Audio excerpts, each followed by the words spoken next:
Good morning guys, ito yung setup natin ng Bendo na nakaabang na siya for multi sub Bendo and auto select setup no? As you can see, ang nadagdag lang dito guys ay meron siyang switch hub na gigabit 8 ports yung ginamit natin.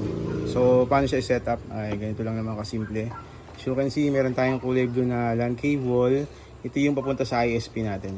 Kahit aling butas po dyan, pwede nating lagyan ng ISP.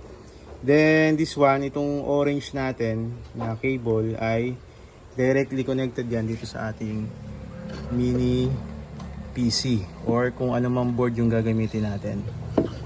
And this one, tong color gray, papunta rin po yan dito sa Huawei Wi-Fi 6 natin na may label na in. Okay, then itong isang LAN cable na orange nakatusok dito sa AP, kahit alin po dyan ay directly papunta po yan dito sa ating sub Bendo board. Ayan, so ganoon lang po siya kadali setup.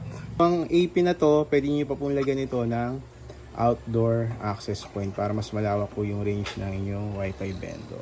Ayan, ganyan lang po kasimple guys, no?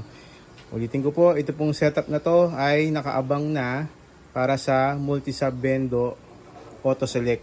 Okay po, maraming salamat po Albert Pangilinan.